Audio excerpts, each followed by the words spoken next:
Today's topic of discussion is how the hell do I do this? Welcome back to the channel, everyone. I'm Erin. I talk about tips, tools, and tutorials specifically for virtual assistants. And today we're tackling one of the more common questions that I get, which is how do you handle it when clients assign you a task that you genuinely do not know how to do? And it is pretty common, by the way, because there's no way in the world that you will know how to do every single thing or use every single tool that's online. So the first thing I want you to do is to stay calm because, baby, panicking never helped anybody. What I need you to do is take a deep breath and really dig into what it is that your client is asking you. If you can review the task details that they've assigned, if you can start identifying key requirements, what is required of you, what tools do you need to know how to use in order to get this task done, their outcomes and expectations that your clients expect of you, the more you can kind of put this research together, the more you will be ready to tackle the task. But this leads me to the next point, which is it's always best to openly communicate with your client from the get-go. It is a-okay if a client assigns you a project or a task that you have no idea how to do. It is perfectly reasonable to say, hey, I've never worked with this tool before, or I've never tried to build a website before, or I've never managed somebody's social media before. Oftentimes, this helps your client also set realistic expectations. 99.9% of the times, your clients will say, no problem, I have faith in you, do your best, and we'll go from there. But there might be times that clients do need a little bit more expertise. Now, most VAs are afraid to tell their clients that they don't know how to do something because I think of two main reasons. One, they're afraid that their client's going to fire them.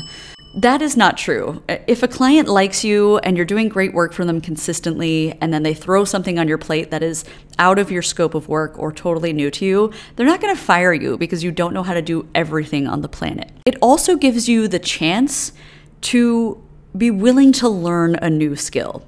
So whenever I have to tell a client that I don't know how to do something, I always follow up with, but I will learn how to do it.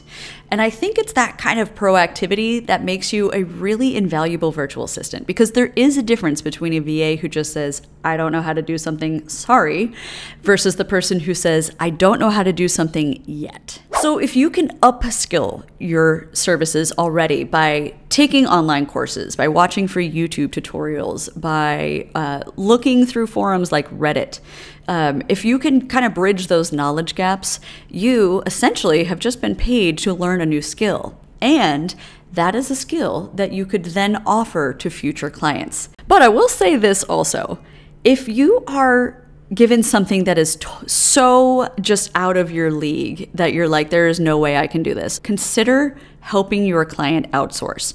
You can go to websites like Fiverr, like Freelancer, Upwork, and you can look for people who niche in the particular skill that your client needs. Now, the best thing to do is to insert yourself into this process by saying to your client, I will find them, I will pre-vet candidates, I will give you a few options to look at. Once you choose someone, I will be the liaison with this other freelancer. I will be the one to tell them what the scope of work is, what your expected outcomes are.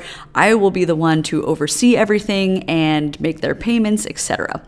And it's that kind of proactivity that often clients are like, amen, thank you for taking care of that. Because essentially, instead of adding more work to their plate, you're taking it away. And last but not least, take a screenshot of this slide. One of the best things we can do for ourselves as VAs and business owners is that we can constantly be assessing where we're at with our skills. So it does help to track the reoccurring requests that your clients send. And maybe even you can find evidence that they are looking for services that are just totally out of your scope of knowledge, scope of work, identify where those skill gaps are for you. If a client keeps requesting that you do different things for their social media or blogging or copy editing or copywriting, and you're not that strong in that particular niche, if that is of an interest to you and you think that's something viable that you could add to your services, then go ahead and look for those areas of improvement. prioritize developing your copywriting skills. Watch YouTube videos, take courses that are specifically about the service that you want to add to your business. And yeah, it's always a great idea to invest in continuous learning in your education because, you know, our VA industry changes. In-demand skills and tasks and projects, they change over time. 10 years ago, people wanted transcription services, and now with AI, it's just something that they ask for less. So if you can constantly be looking for new things to expand your own services and your own wealth of knowledge, that's going to be really helpful. Feel free to revisit this presentation again and again because I think it's helpful to help you break down the tasks, to help you have conversations with your clients honestly, and to help you expand your services. If you guys ever have any more questions for me, don't hesitate to leave me a comment in my video. I always try to address everybody's questions and comments as soon as I can. Thank you guys so much for watching this week's video, and I'll catch you on the next one.